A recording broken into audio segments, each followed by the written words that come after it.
Hey everybody, how's it going? It's Friday night, 9 p.m. Central Standard Time. So says my watch. Actually says 9:02. I'm a little late starting. How's everybody doing tonight? I'm excited to be hanging out with y'all. And yeah, that Texas is rubbing off on me. Here's Alan.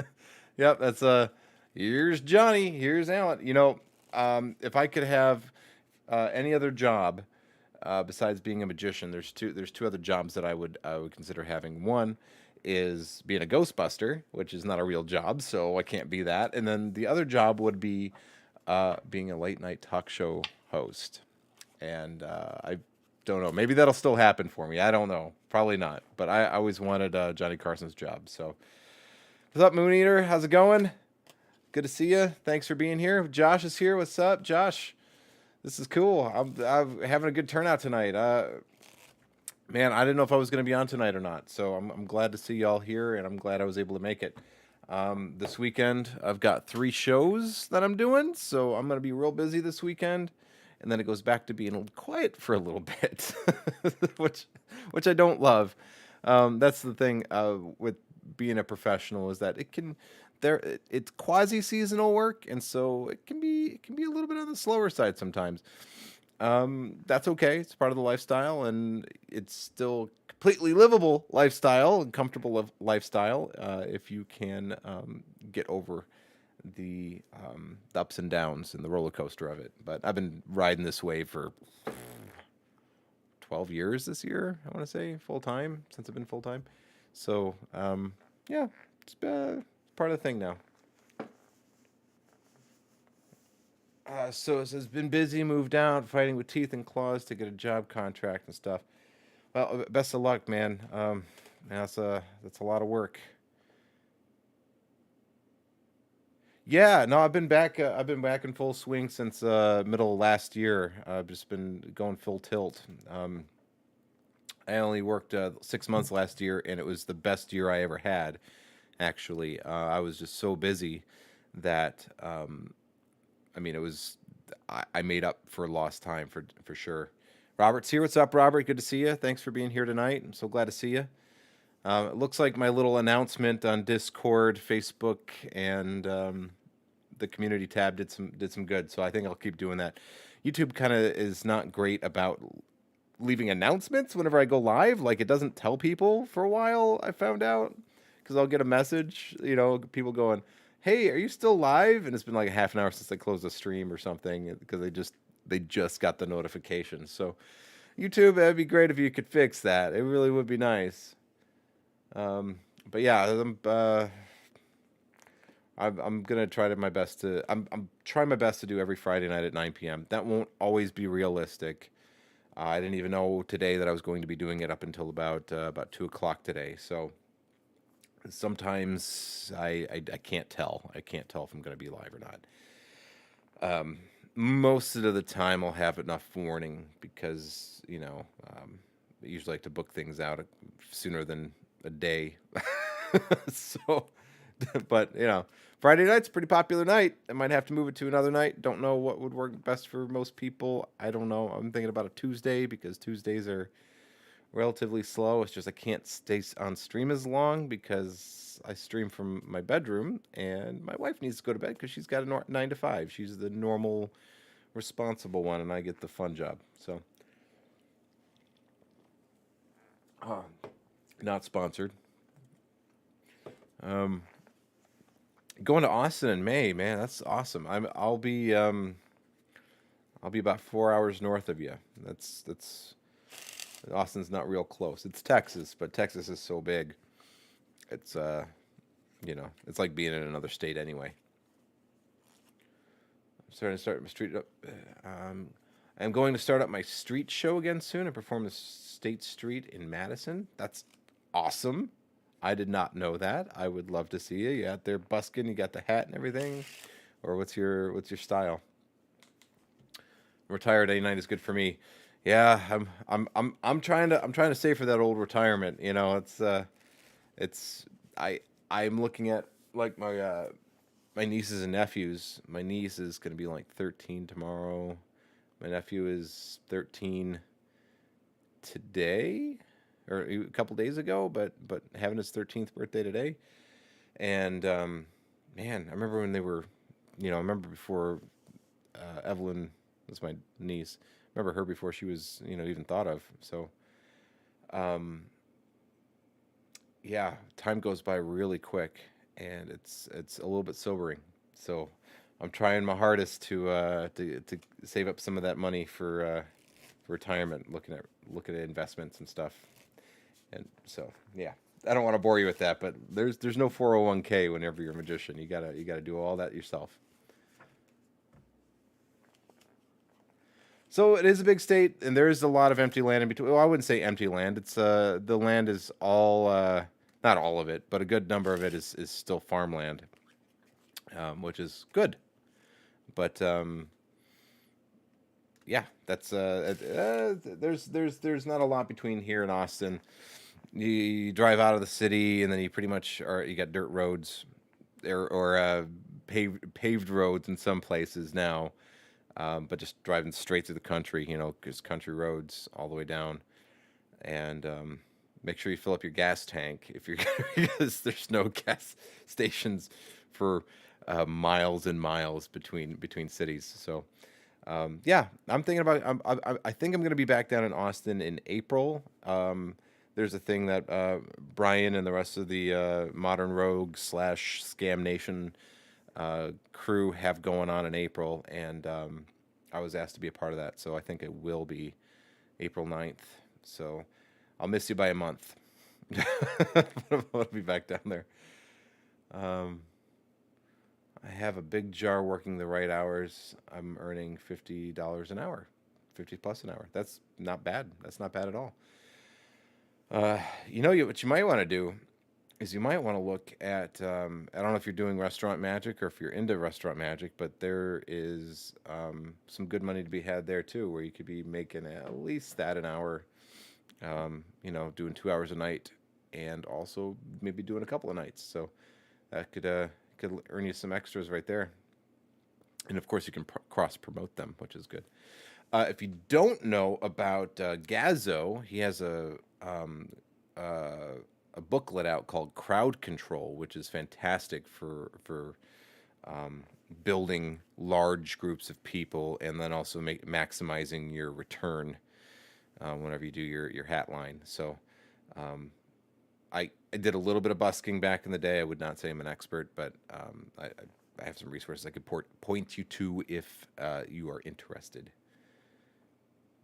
I have some tips on that, Josh. I want to talk about that. Maybe we can talk about that tonight if everybody will allow me. I do want to talk about restaurant work because some of you guys may remember I had talked about doing a restaurant magic lecture for a long time. And then it was something I was going to release lecture notes on, and it was going to be a whole thing. And it was going to be a Patreon exclusive, but of course Patreon's closed down now. I'm not using that anymore. I am, however, have channel memberships open, and we have some wonderful channel members actually here tonight, and thank you guys all for your support. But I would love to talk about restaurant magic if that's something y'all want to talk about. It's a great way to start earning right away, and then get some leads and some bookings offshoots from that. And it gives you some crazy chops because you have to be really good.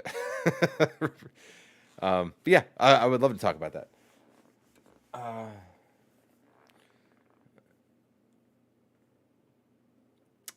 Yeah, I'm only 4 day business trip. I understand. I'm doing a business trip in March next month. I'm going and doing a show out in St. Louis. Yeah, but there's not a lot of time for extra fun stuff, is there?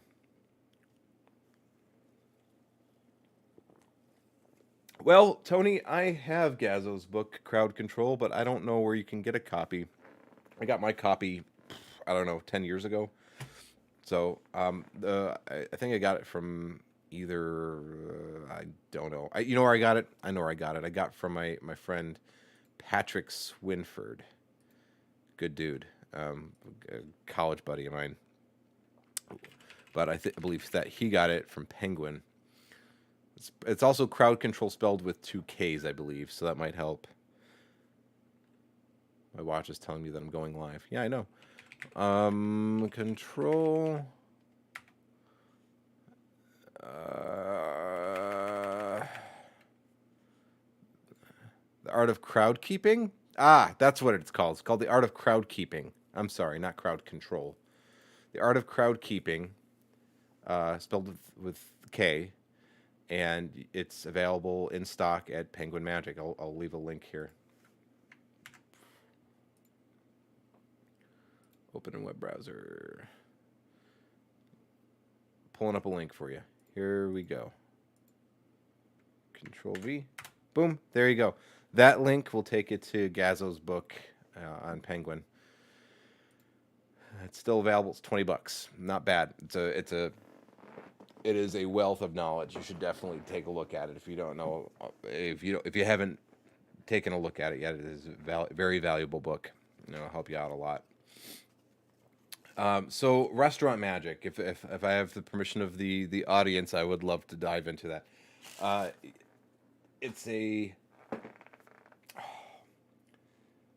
Let me give an overview of it. There's so much you can go into. I've been in and out of doing restaurant magic for most of my career, and even before I formally started my career as when I was kind of a semi-pro or hobbyist, I was doing restaurant magic. So I've been doing it for a long time. I could say almost 20 years, which is crazy. There is a lot. There's a lot into it.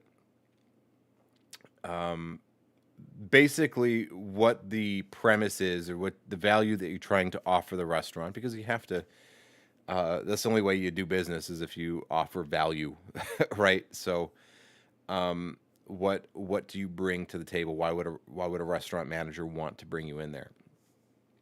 And the biggest reasons would be to encourage patronage for people to come back and bring their friends, and keep coming back. And the other one would be to offer a buffer on something like if you have a server who's in the weeds, everybody gets slammed. There's a lot of people coming in, and they are having a hard time trying to smooth that out, and the restaurant's having to comp a bunch of meals and everything that doesn't feel good for the restaurant to have to do, because they're in the business of making money. So if you can smooth things over or distract them while their food's running late, the server comes over and goes, "Hey, I'm in the weeds a little bit, or it's taking a little bit longer for their food to come out. Do you mind going over to their table?" Absolutely, I would love to. So you go over and then you introduce yourself and you start doing magic. By the end of it, they don't even realize how much time has passed. Their food's ready. You get out of the way, and everybody's happy. So you're there to enhance the experience for the guest and make it easier for the restaurant to do their business, and maybe increase their business. So that's kind of the premise of what a restaurant magician would do. What you're actually doing. It's not, I can do cool tricks. Look at me, I'm amazing. I think you should. Right, everything you do has a business application. You just have to understand how to use it. I hope it's okay. I hope there's someone that doesn't mind me mentioning this, but this is something that I learned from a mentor of mine. I hope, I don't think he'll mind if I share it. But what he would do is when he would do a meeting, right? Or this is for trade shows, or for restaurants, or for country clubs. Sometimes the manager might ask, "Can you show me something?" Don't go in expecting to show any magic, because they're not grading your magic. They're trying to figure out if you can help them. Though your magic may be amazing, that doesn't tell them if you can actually accomplish what you're promising you can do, right? Just because they're impressed with the trick doesn't relate directly to the audience. Though sometimes you'll get asked to show a trick, and you should. If you do, don't just do it for the manager. Get a crowd of people. We all know as magicians that doing magic for a group of people where everybody's playing off of each other and there's fun and there's excitement, that you can really only draw up that kind of energy when you have a larger crowd, more than one or two people. So if you're talking to the manager, "Hey, yeah, I would love to do that. Can we get some more people in here?" Or if the restaurant has some patrons in there, you can even go over to the patrons and then do it right there, and then the manager can see the effect that it actually has on the patrons, and you get that energy going, and it makes it a real positive, cool experience, and it kind of gives the manager a better idea of the kind of energy and fun that you can bring to the table. So never just do it just for the manager. Like, make sure you're bringing more people in, other other staff if that's what it has to be. But at the very but if you, I mean, golden thing would be to like do it for patrons in the restaurant whenever you're talking to them, which you might have a hard time doing because you should go to a restaurant at like around 10 o'clock in the morning or between 2 and 4 o'clock in the afternoon. And that means that you're there either before or after the lunch rush, which means that the manager will most likely be the most available to talk to you, right? Before the lunch rush or after the lunch rush and before the dinner rush. So you have some downtime where it's just kind of, slower.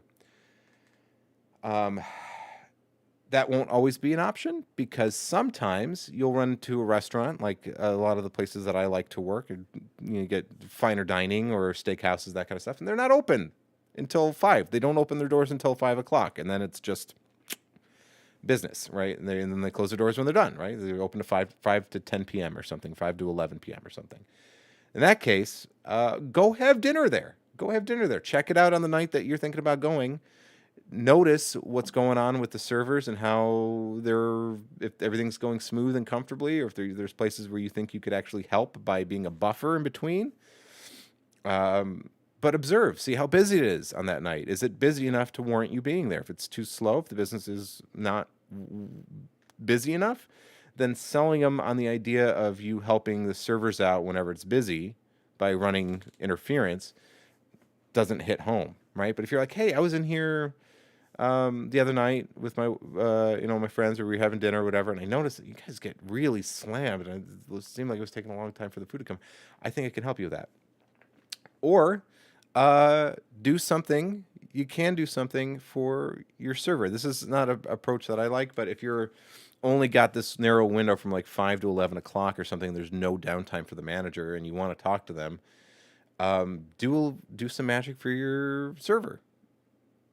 And if it's good strong magic, and you're friendly and they got the time, they will ask other people to come by, or you can encourage that. Say, yeah. And then eventually the manager will probably come, or you can ask for the manager and then do something for them. Be like, hey, here's my card. Da, da, da. You could do it that way. Not my favorite way to do it because it seems a little bit interrupting of the flow of the evening, but if you feel you got the time to do that, you might be able to do that. The other way, finally, is often I'll get hired to perform in a restaurant. There's a really nice restaurant, a couple of really nice restaurants in downtown Dallas. There's a place called the Monarch. Right now, it's the most expensive place to eat in Dallas, and I was doing a Christmas party there. I got this cool private room. It's really high in the sky, and there's like this beautiful wooden staircase that goes up to the second floor, and then it's beautiful. But you go, hey, look, I was in the, are you, after you're done with your show, you go, hey, I was here, just did the whatever Christmas party, and I think this place that your patrons might really enjoy some of what I do, right? It's better to get like a recommendation from the party you were just with, of them all gushing about how amazing you are.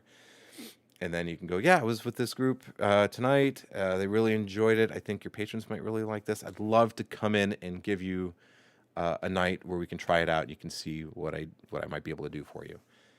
And then you just kind of drive that point home. You go, look, it doesn't cost you anything. If it doesn't work out, you don't like it, we press palms, we go our separate ways. But I really think that I can bring some extra value in here.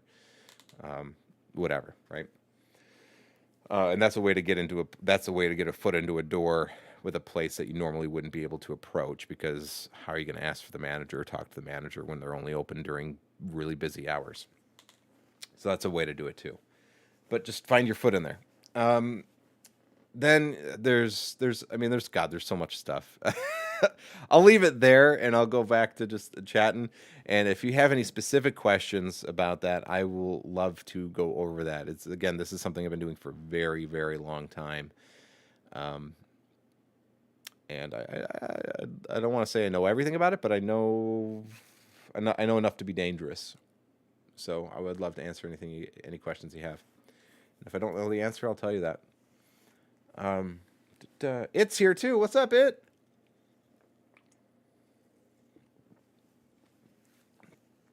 Okay, Josh. So Josh says, I have a question. I've been trying to get an interview, but I never get one. What should I do? Can you help contextualize that for me a little bit? Try to where are you trying to get an interview, and what are you trying to do to get the interview? Or did I answer your question already by my rambling already? If I did, great, and we'll just let me know. Yeah. So I put a picture of these on the community page recently. I don't know if you guys saw these, but these are the Provision brand playing cards from Theory 11. And man, I really, really like these. I think these are going to supplant the, just tend to have all through the Monarchs for me. The Monarchs are great. I love them. I love the design. But something about the colorway on these orange cards, some about them, man. I'm just digging them a lot. I think they're beautiful. They're They have larger than normal and bolder than normal pips. And something about them, man. I really, really, really like these a lot. But they're constantly just sit on my desk, and these are if I want to play with a deck, this is what I go to now. I'm really enjoying these a lot. So good on you guys, Theory 11, making killer. My least favorite Theory 11 deck, at least of the ones that I own, are the High Victorian in the green box. Because they're not green. And they also don't look like the box. So they're black, and they don't have the same image. Oh, it's green. I got a green screen. It's chroma keying out. But it's not the same back design. I don't know why they did that. They did that with quite a few of their decks, and I don't get it. Like this, yeah, that's not. I mean, that's the image that's on the playing cards. It's also not, exact, but at least you're like, okay, well, that's kind of. I mean, that's basically the design elements. But the High Victorians, man, they dropped the ball on those. They like, why did you design two backs, one for the box, one for the cards? That's what I want to buy right there. That's like for all of human history. You look at any box of cards, and the back of them tells you what the cards look like on the back. But except for the High Victorians, I don't know, I'm getting off. But anyway, yeah. But I love these. These are nice. I got them at Target, $10. This is the way. Oh, I've been trying to call up restaurants and been going into restaurants. Neither are working. Don't call the restaurants. You got to go. You actually physically have to go in there. It's very easy to hang up the phone on somebody, especially when they're trying to sell you something. You don't call the restaurants. You want to physically go into the restaurant and meet the manager. The other thing that you want to do is you want to no don't set up a time. I know this sounds terrible, but the thing is that you gotta look at this from the manager's perspective. If you're a manager of a restaurant, what do you know? Food, management, and maybe like bar and bookkeeping and that kind of stuff. That's your world. That's where you exist. Entertainment, unless you're going to a place that already has entertainment, like has a live band, which is not a bad place to go visit because they have a entertainment budget already. Places that have live music is a great place to approach. But you don't want to call them and then try to set up a meeting because you will never get it. You will never get it. Physically going into the place, talking to them, saying, hey, especially if you know the restaurant already, if you've already eaten there, then you can speak with authority. You're not just pulling stuff out of your booty or whatever. You can be like, hey, look, I was here the other night. It looks like you guys had maybe some trouble with getting the food out on time. you were running around like crazy. The servers were running around like crazy. The patrons looked a little bit frustrated. It took my table. It took me, an extra 15 minutes longer than I thought it would be to get my food out. Things are, whatever. Or there were people lined out the door, and they ended up deciding that they were going to go. I saw people leaving. They were sitting waiting, and they decided that they were going to get up and go somewhere else because the wait was so long. Well, that's what I help fix that. Don't tell them you're a magician yet. Just say, hey, look, that's what I do. I help fix that. I help restaurants run smoother and more profitably. And if you got a few minutes, I'd like to talk to you about it. There you go. Right? That's a great end, right? Because they don't know. They don't really care about the magic, right? Nobody needs a magician, right? They might want a magician, but nobody needs a magician. But if you can align your goals with their goals and your skill set in a way that helps them, that is infinitely more valuable than I do cool tricks for people. Nobody cares, right? Nobody cares in a business context, right? You have to be able to solve a problem, right? So that's what I would do. Physically go into the place, say, hey, look, I think I can help you with this. But don't tell them you're a magician. They don't need to know. It doesn't matter how you accomplish it, right? That's the thing. It doesn't matter. If you can do these things for that restaurant, it doesn't matter how you accomplished it. They'll be happy to pay you to solve that problem for them because you're going to be a lot less expensive than the value that they're going to receive out of you being there, which is a good investment, right? If you can spend less money to make more money, then you should do that, right? So we can try to, Josh. That's I won't have a lot of time after the live stream, but if you catch me right afterwards, I might have maybe 5-10 minutes I can talk. But yeah. Oh, he's sitting here trying to be all cool with his. Thank you, Josh. Thank you. With your commercial for the channel membership. It is cool though. It is cool. There's just an exclusive video, or at least the plastic bag, the double wall bag thing, the clear forcing bag. Blah, blah. Members got to see that early. They got early access to that. There are tutorials and all kinds of stuff that's right on the other side of that channel membership. So that and lots of other cool stuff. But I won't give myself a commercial on that right now. If you want to check it out, it's either 99 cents or $2.99 a month. It's a daggum steal, if you ask me, and it also helps support the channel and the content you enjoy. So please consider checking it out. See if it's for you. That's all I ask. Yeah. So there's some stuff on restaurants. There's a lot more you can go into. The thing that's going to happen, let's say you land the gig, right? The first restaurant gig that I ever got was for a sushi restaurant.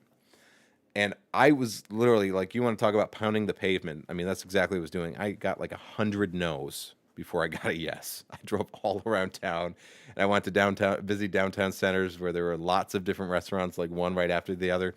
I figure the more dense the grouping of restaurants, the more chances I had for people to tell me no, right? Which means that somebody would tell me yes, right?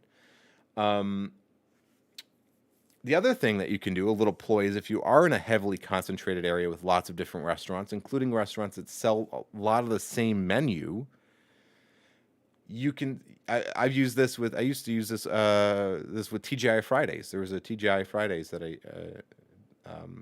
used to work as a restaurant magician. And what I told the manager there, I still remember his name was Frank Castle. Nice guy, liked him a lot. What we did is, or I went in there and I said, hey, look, there's about 1,000 places within walking distance from here where you can go get a burger or go get American whatever, right? TGI Fridays is great. It's a staple. People love it. But they also love Fuddruckers, and they also love, and YouTube, you better not get me in trouble for saying that because I didn't say anything bad there. They like Applebee's. They like all these. So out of all of these different places that they all have options of, like literally spitting distance from TGI Fridays, why come here? What can you offer that's different from any of those places, right? You can say, oh, the menu, the experience, the friendliness. That's what every restaurant's going to say. But if you had a magician, right, or you had a way to, and you wouldn't even say a magician, you would say if you had a way to separate yourself out from the rest of the pack, encourage people to come back with their friends on a weekly basis, right? You're talking about all the benefits before you even get that you can provide without telling them what you do, because it doesn't really matter what you do.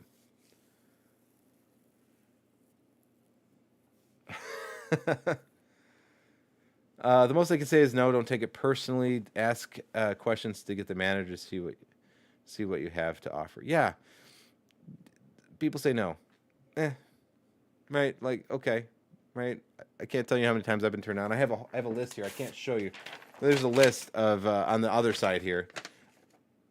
I can show you that maybe, right? But it's a list of leads and inquiries from this past week from people who were calling and asking about rates or about my availability.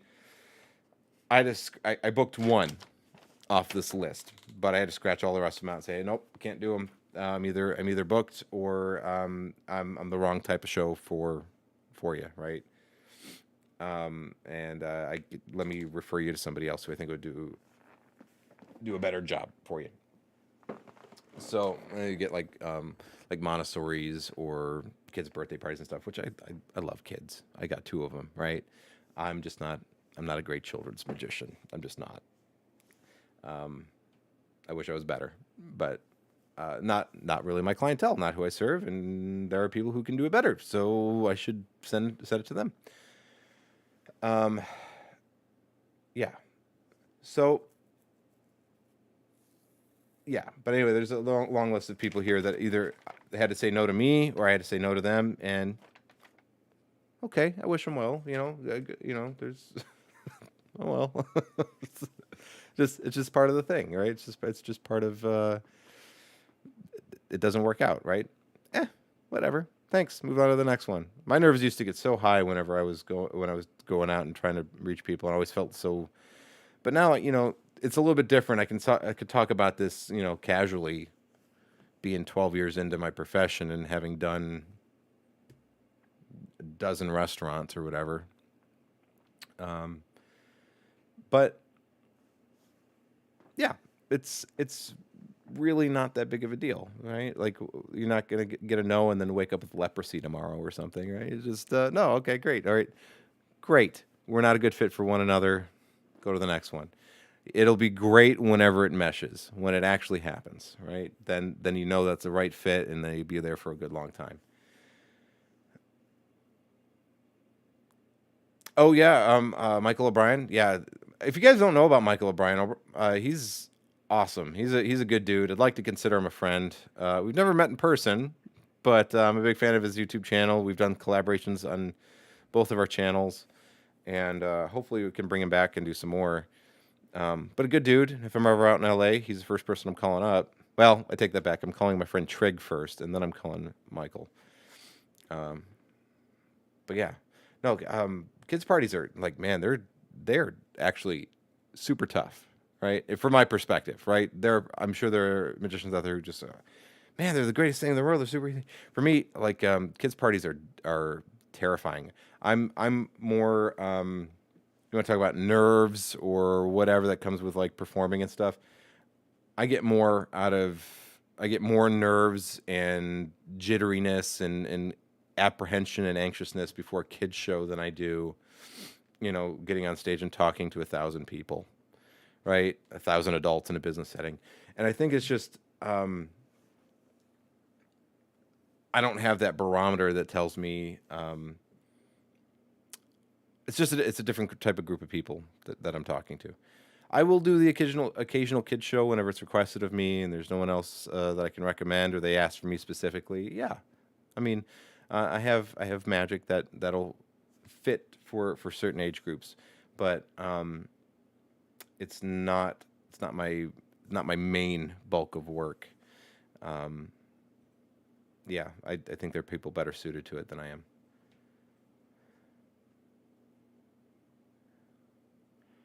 It's true. Kids are honest, and I mean that's what's wonderful about them.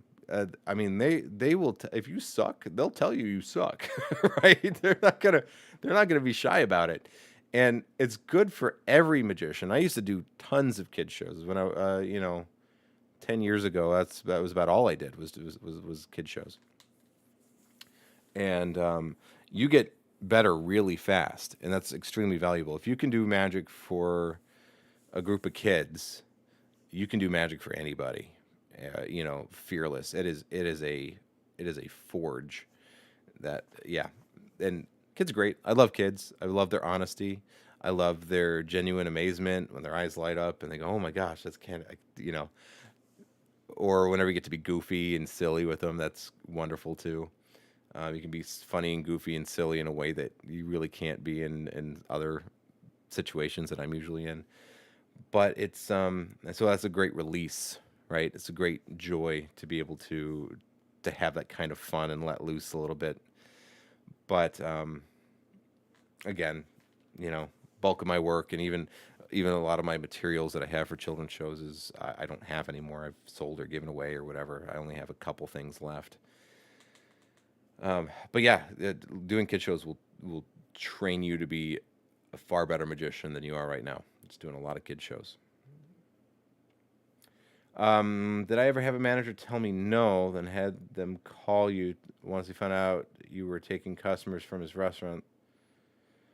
No, I never had that. I never had that. I have had people. Something you can do.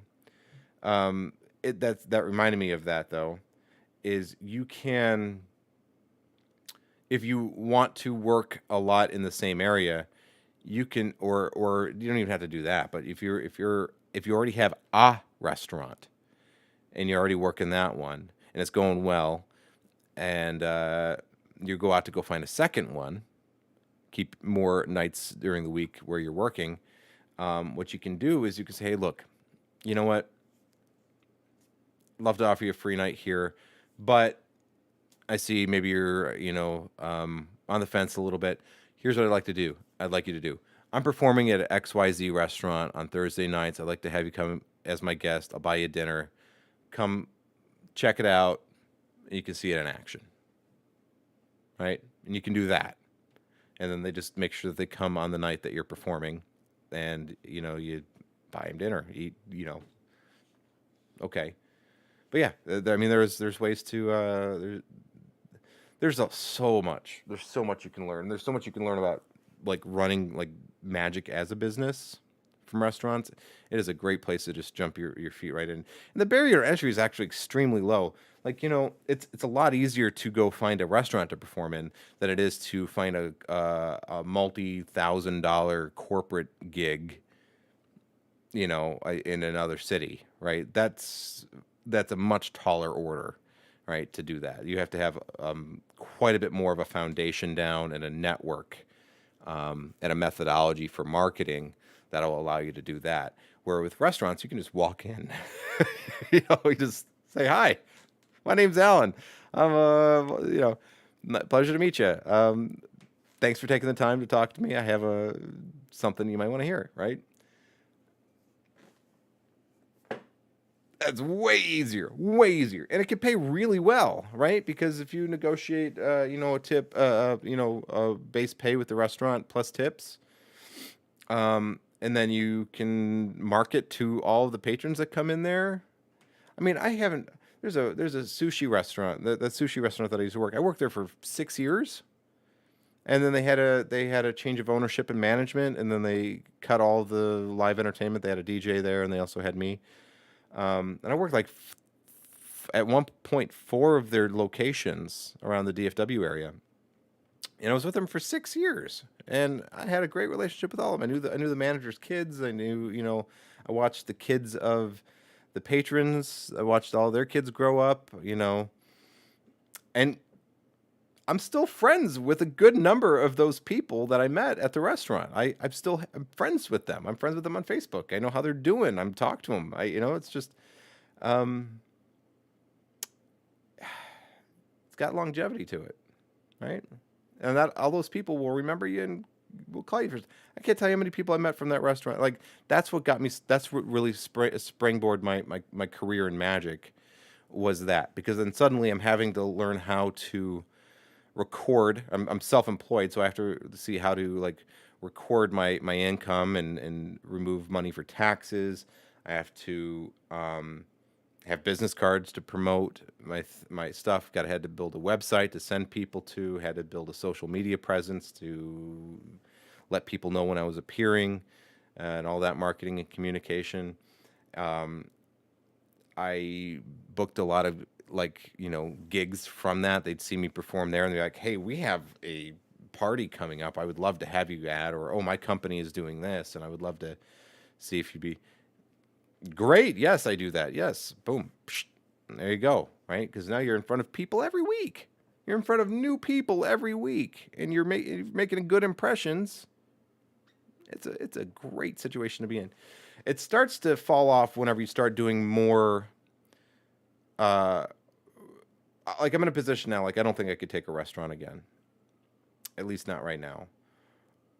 Because, and maybe somebody would make me say yes anyway. Um, but you really, if you're going to be in the position where you're going to be a full-time performer and doing private parties, which will pay more, or the restaurant, you're going to want to take the private parties. And so at some point, there's a balance that happens where the restaurants aren't making you as much. You keep getting calls for other stuff, and then when you go to do those other shows, you're getting bookings from those other shows. And then at some point, the tipping scale becomes that the restaurants aren't as valuable to maintain. You should keep just doing private shows.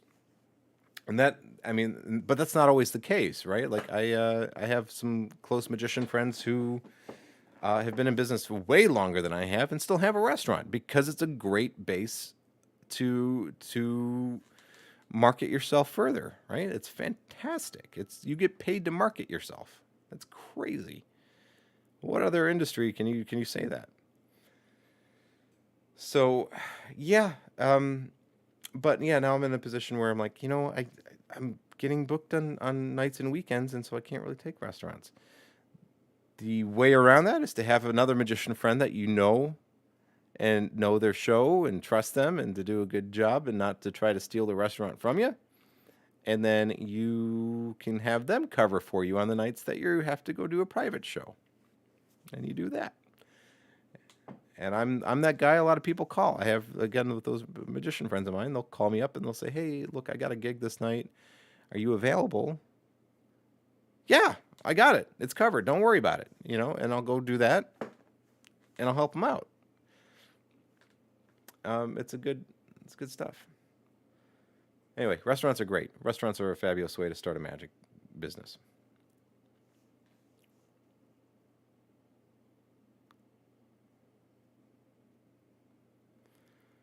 I'm taking a college class in marketing for my business and sleight of hand. That is a great idea. You should also take well, I'd say a business class, but the thing is that college business classes don't teach entrepreneurship. You really want to also study entrepreneurship. Marketing is great, but yeah, it's like marketing will help you get people in the door, but entrepreneurship classes will teach you what to do with them, right? So make sure that you, if you want to save yourself years of painful lessons, study entrepreneurship, right? What a USP is, and which may also be in marketing. You might also get that in marketing. Know how you're going to help them, right? If you don't have a business or a product, you don't have anything to market, right? So they go hand in hand. Does companies from a specific industry book you the most, or is it across the board? It's pretty across the board. I've worked for technology companies. I've worked for financial firms. I've worked for insurance companies. I've worked for medical technologies companies. I've worked for banks. I've worked for, I mean, you name it. Construction, right? Construction of rental of construction equipment. People who make custom bolts and bearings for use in commercial applications. you know, you name it, right? It's across the industry. I tend to spend most of my time and effort looking at financial institutions and medical fields, and that's because those tend to have bigger and better budgets, put on bigger programs, and do it more often. So that's where you got to go if you want to work more often, right? That's you got to go places where people have money and have it to spend. So that's where I end up spending a lot of my time. But yeah, it's across the board. And if you have a specific skill set or knowledge, let's say you know cars really well. Your thing is cars. Specifically, you know a lot about Fords, right? That knowledge will help you with your programs. If you're doing shows, let's say you go to you're a trade show magician and you're doing trade shows in the automotive industry, and you look at for clients that sell aftermarket parts for Fords, for Ford trucks, you're gonna be like, I already know this stuff. This is gonna be a lot easier. I can talk to shop, right? So yeah, it's good to do that, but it's also good to learn, expand your horizons. But yeah, you use your strengths, play to your strengths.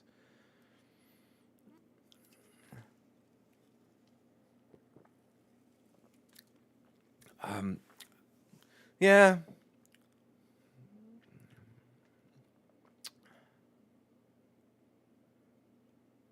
yeah. There's a lot of magicians. What they'll do is that there's a lot of magicians who are only semi-pro. They have a normal, regular 9 to 5, and then they do magic on the weekends, whatever, as a side hustle or side gig.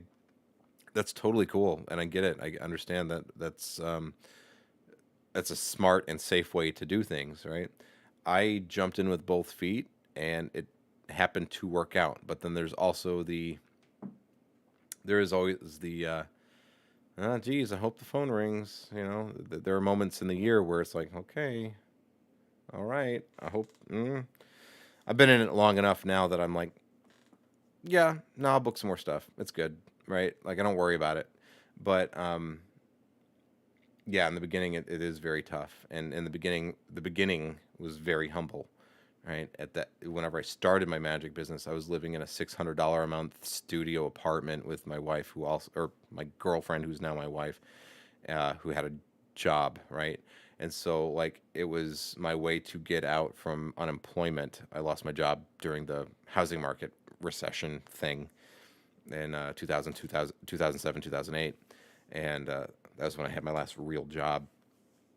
And yeah, so it was real scary there for a while, right? And it was really tough. And I was like, but I need to get out from under this unemployment thing. I don't like this. What can I do? To be a magician. Nobody's hiring, but I could be a magician. People always need entertainment. People always need a smile. Well, let me try it, right? If I don't try it now, I'll never have another opportunity, and I'll regret it for the rest of my life. So I went and did it, and it worked out. There were days in the early times. There were days where it was. I had a. I can't believe I'm sharing this, but I had a Mercury Sable that I had bought from a.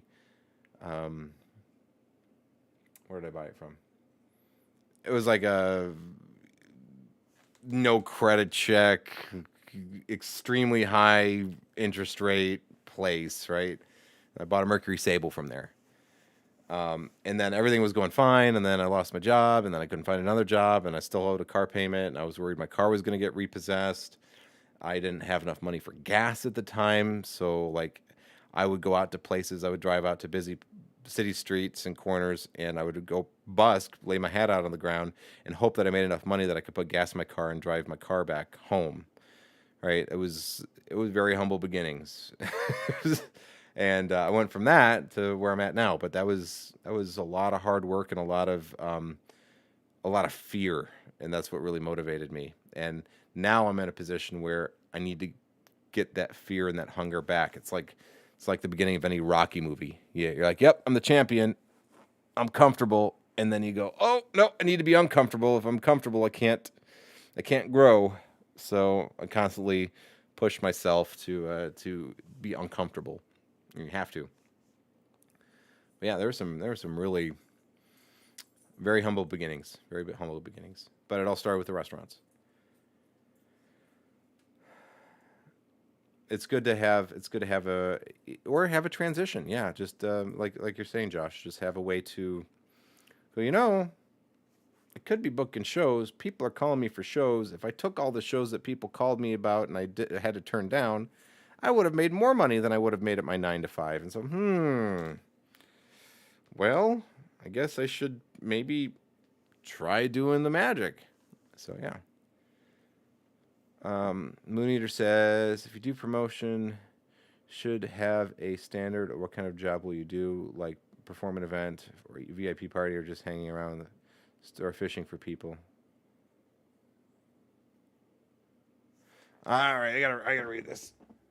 If you do promotion, should have a standard on what kind of job you will do, like performing an event or VIP party, or just hanging around the store fishing for people. You mean like whenever you're performing restaurant magic? Hey, Concord, what's up, man? I need a little bit of context, Moon Eater, so I know what you're talking about. What store would I be fishing around for people? I'm not sure I understand. Condo Cord. Yep. I've only got about 7 minutes left in the stream. We're almost done. I could talk about restaurant magic forever. I've been doing it for so long.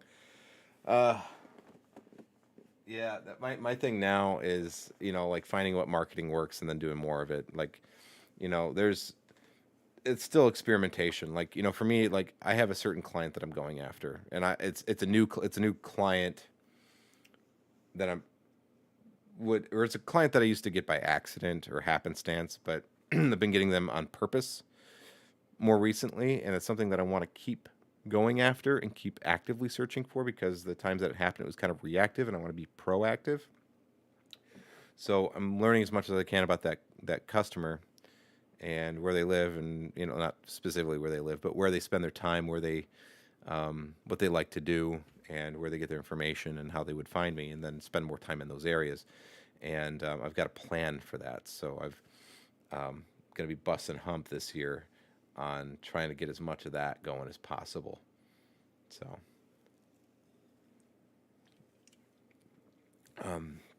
yeah, most of my stuff is in person marketing. I don't really I don't advertise online really. I have a Google My Business page, and I have a website, some basic SEO, so I show up when you're searching for a magician in Dallas. You can find me. I've won some consumer awards. That helps rank me a little bit higher. I'm in some registries and lists and that kind of stuff. But most of the stuff that I get now is from some of it comes from other magicians, because I make them look good and I pay them a commission. And then the work that I'm getting myself is just from being in person at the right places. Spending as much time as I can doing that. Here's a hot tip for you before I go. Here's a real hot tip. You might want to get a pen and write this down.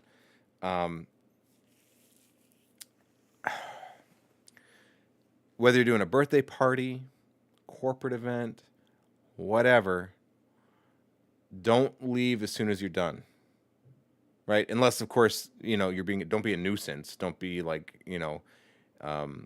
hanging around and grabbing free drinks from the cash bar or whatever, and hanging out and stuff. Like, don't do that. But try to get yourself invited to something, or spend a little bit more time around people because you've spent the whole night meeting people and talking to people and learning who the people are. It's a good idea to, let's say a kid's birthday party, for instance. You're at a kid's birthday party. After the show, everybody's going, "Oh, that's great. Like, thanks very much. Bye-bye." And then get in your car and run away. Spend a little bit of time afterwards getting to know the parents and what they do. Right? So thanks you. I'm really glad you enjoyed the show. You know what I do for a living? What do you do? Oh, well, I do this. Oh, that's cool. All right, yeah. Learn and spend a little bit of time. It won't take long for the wheels to start turning, that maybe they could hire you for this party or for that party or whatever. Spend a little bit of time afterwards getting to actually know the parents and talk to them one-on-one while the kids are playing and doing their thing. It's valuable. It's very valuable. Let's see. Moon Eater says, not just a restaurant, but for like any company, sometimes they hire people to dance at the door and invite people. Sometimes they do bigger events and offer more entertainment. Oh, yeah, maybe I don't know. That's not really a thing. Well, I wouldn't say it's not really a thing, but I used to work at a KB Toys, and I was a juggler. I can juggle, and so the boss used to like to have me go stand out in front of the KB Toys in the shopping mall and juggle because it looked fun and interesting, you know.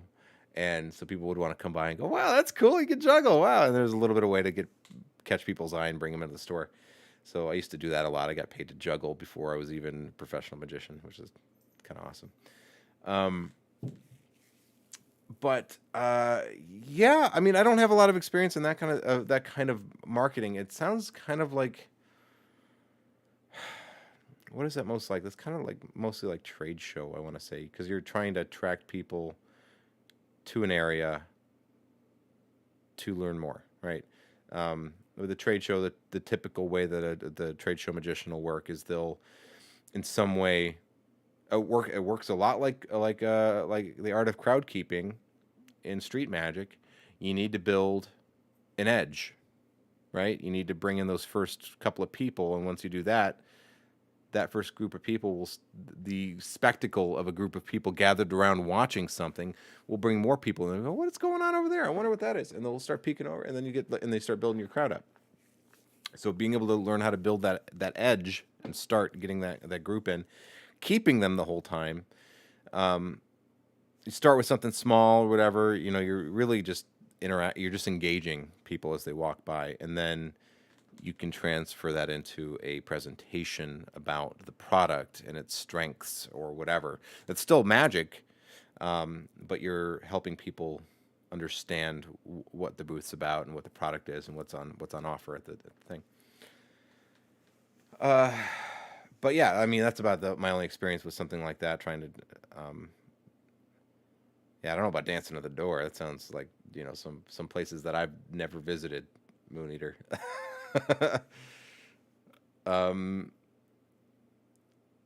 Thank you, Don. I'm glad you're enjoying the stream.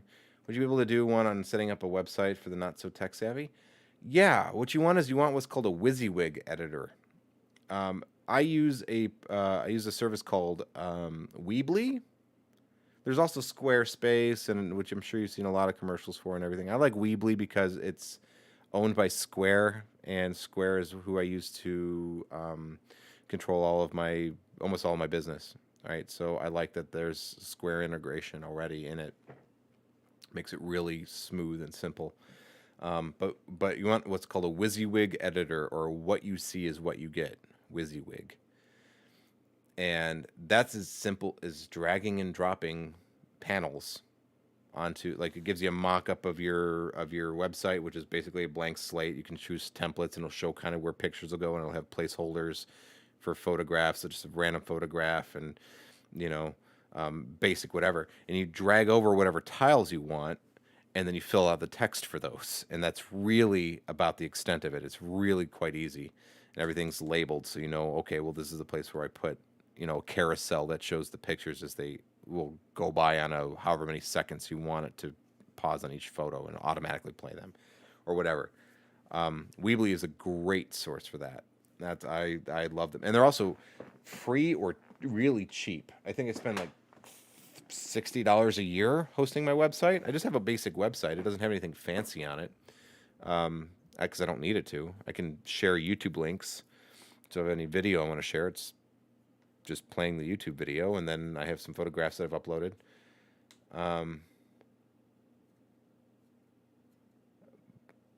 Yeah, YouTube is kind of, yeah.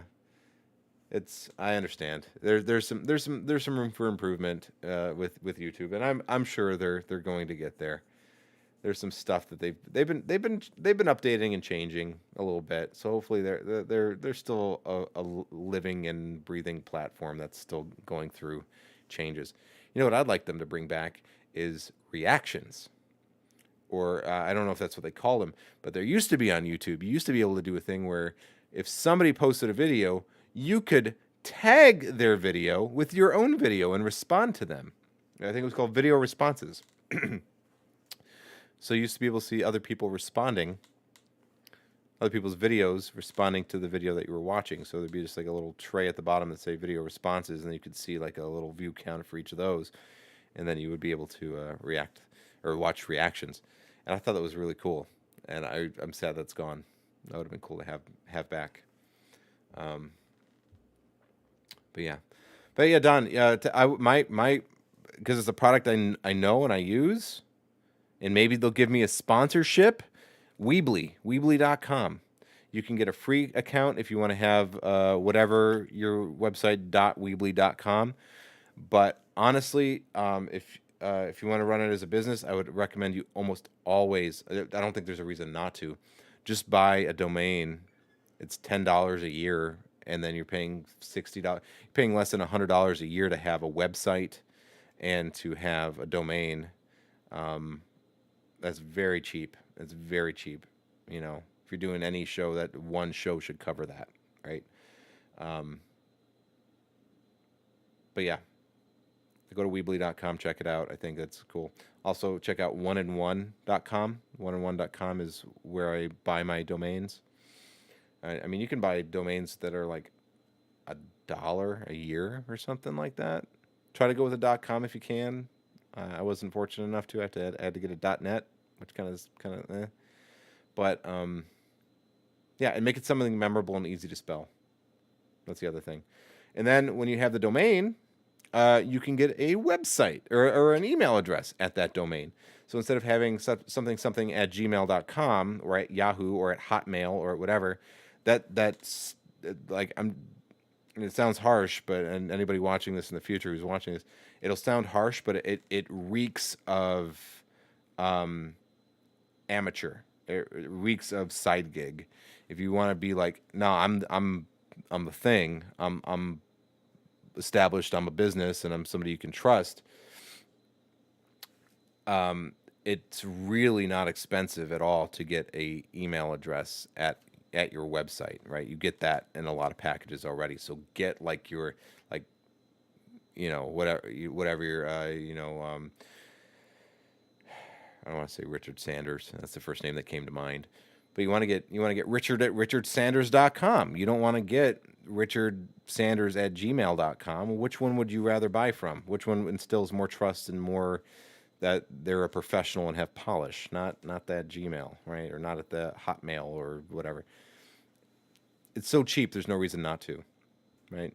For the price of a cup of coffee, you can have your own custom at whatever email address you want. So you should. Yeah. Anytime, and it sounds like such a prudish jerk thing to say, but if I'm handed a business card from somebody and that wants to do business with me, and it has an at Gmail or at Hotmail or at whatever on their card, I'm like, nope. I won't do it in front of them, but I'm not going to call them because they don't. Like, how much does it cost to get one? Nothing at all, and it shows that you have put the time and effort and the attention to detail into how you're presenting yourself to your potential clients. It shows where your care and your concern is, that you are noticing those details and you are taking care of them. If you do an at Gmail or at Hotmail or something, it shows that you don't care and you're not taking pride in what you offer. So again, call me a stickler. Call me Joel Bauer with the cheap Strathmore stock, 50 pounds, holds a crease. Sure, okay, but that's one of my biggest. I hate it. I hate when I see that. When I see it, I'm like, I'm. You may be amazing. You may be the best ever, and I'm still not going to call you because it's the detail stuff. It's the detail stuff. Anyway, that sounds like a jerk. I don't mean to be a jerk. I just want to make sure that I drive that point home because it's very important. People will notice that. Other people will notice that. So we're going over time now. I think I should probably close down the stream. I'll be on Discord for a few minutes afterwards. Josh, I'll be there available if you want to talk. man, it was really great to hang out with all of you. Thanks for being here tonight. And hopefully we'll be back here next Friday. I don't know. I'll when I know, I'll leave I'll put a post in the community tab. I'll put one on Facebook. I'll put one every place at Discord. So, um, peace and long life. I'll see you guys soon. Be a nice human. Time to eat some sauerkraut. That sounds I would love some sauerkraut right now. I would eat the crud out of some hot sauerkraut.